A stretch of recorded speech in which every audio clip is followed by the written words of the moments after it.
Aujourd'hui, je veux t'enseigner sur ce que Dieu te donne pour prospérer. Alors, il y a des gens qui pensent que Dieu donne l'argent aux gens. Lorsqu'ils payent leurs dîmes, font des offrandes, ils s'attendent à avoir au centuple et pensent que avoir au centuple, c'est avoir de l'argent matériel au centuple. J'aimerais te dire, ne plus jamais payer la dîme ou de donner une offrande en croyant que tu vas venir trouver l'argent par hasard dans ton compte bancaire ou l'argent déposé quelque part dans ta maison. Dieu ne fonctionne pas comme ça. Est-ce qu'il donne au centuple? Oui, il donne au centuple, mais ne le donne pas avec de l'argent matériel parce que Dieu ne fabrique pas les billets de banque. D'accord? Alors, comment est-ce que Dieu va te donner au centuple? Qu'est-ce qu'il te donne effectivement pour que tu puisses prospérer? Il te donne trois choses essentielles et je vais t'enseigner dessus aujourd'hui. La première chose qu'il te donne, c'est quoi? C'est des idées. C'est des idées.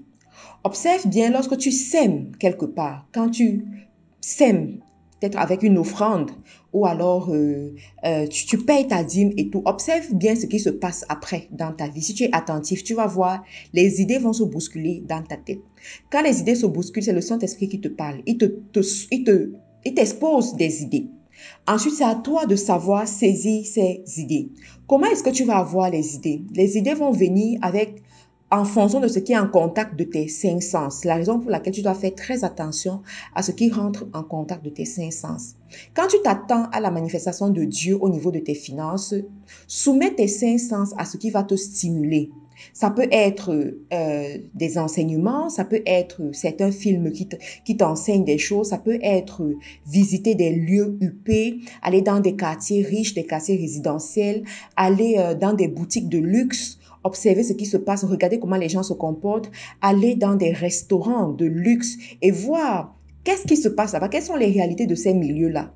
Donc, plus tu vas soumettre tes sens à la bourgeoisie, au luxe, à ce qui est bien, ça va donc t'inspirer à pouvoir créer de la richesse à cette dimension. Ça va briser la glace qui est autour de toi et qui te fait croire que tu ne peux pas atteindre un certain niveau, qui te fait croire que ces bonnes choses, c'est pour d'autres personnes et que ce n'est pas pour toi.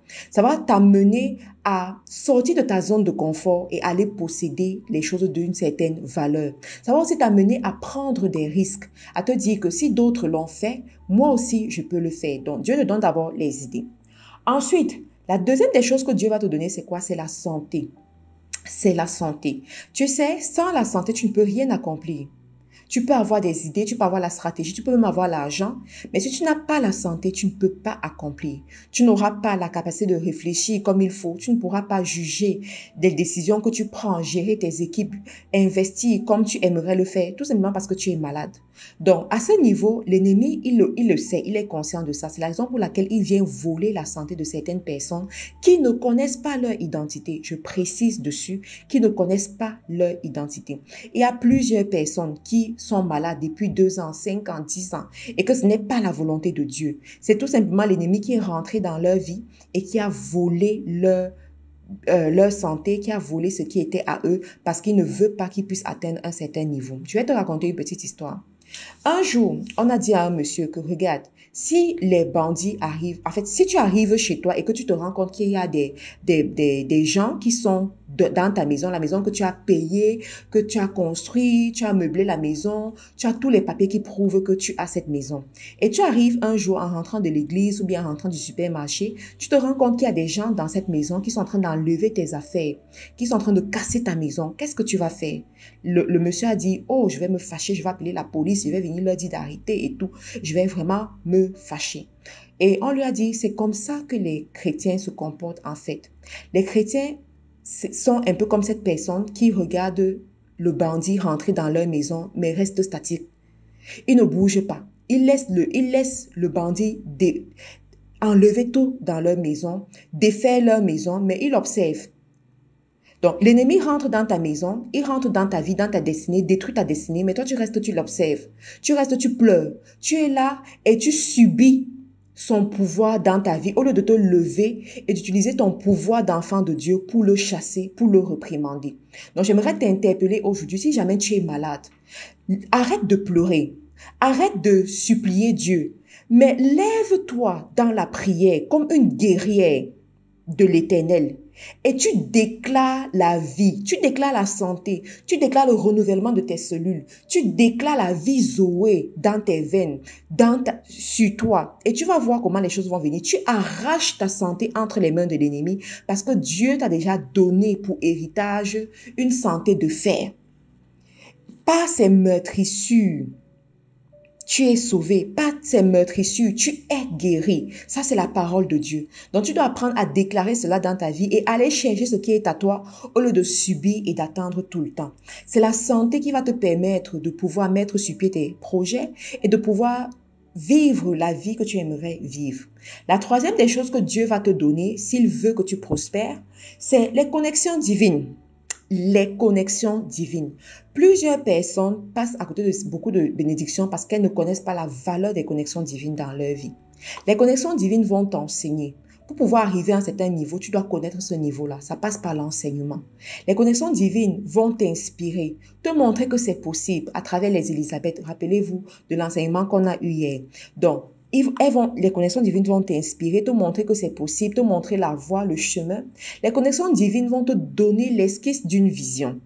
Alors, quand Dieu va te mettre les connexions divines autour de toi, la somme de ces connexions divines vont te montrer dans quel chemin Dieu a besoin de toi. Et ce sera là le début de ta vision. Tu vas pouvoir peaufiner cette vision-là et marcher selon cette vision. Les connexions divines également vont te permettre de servir. Parce que dans la destinée avec Dieu, il y a un moment où tu dois servir. Et tu sais chez ceux qui ont déjà. Tu sais où Dieu te veut. Et c'est très souvent auprès de tes connexions divines. Donc, pendant que tu sais, Dieu va se révéler à toi. Dieu va ouvrir ton entendement. Dieu va t'enseigner. Dieu va briser la glace devant toi. Les connexions divines également vont mettre les finances à ta disposition. Il y a des connexions divines qui vont t'apporter l'or. Il y a des connexions divines qui vont t'apporter la faveur financière, qui vont t'apporter l'argent, qui vont te donner les possibilités où tu vas gagner des marchés, où l'argent va rentrer dans ton compte bancaire. Les connexions divines aussi vont te propulser. Il y a des connexions divines qui vont parler en ta faveur là où tu ne connais pas. Il y a des connexions divines qui vont t'inviter là où de tes propres forces tu ne pouvais pas y aller. Il y a des connexions divines qui vont prendre ta cause comme leur propre cause et vont te propulser là où tu as besoin d'être. Donc, voilà ce que Dieu met à ta disposition pour te faire prospérer. Et tu dois savoir utiliser cela comme il le faut et être extrêmement proactif. Il faut savoir que la vie et la mort sont au pouvoir de la parole et que chaque matin, les bénédictions de l'Éternel se renouvellent dans ta vie. Mais tu dois te lever, tu dois faire quelque chose, tu dois manifester ces bénédictions dans ta vie. Tu dois être consciente même de ces bénédictions-là pour les voir arriver dans ta vie. Je te remercie encore d'avoir pris le temps d'écouter cet enseignement. Je te prie de partager l'enseignement autour de toi et de te joindre à nous sur Facebook, Faiseurs d'Exploits International FTE, sur YouTube, Instagram, Faiseurs d'Exploits International. Merci et à demain.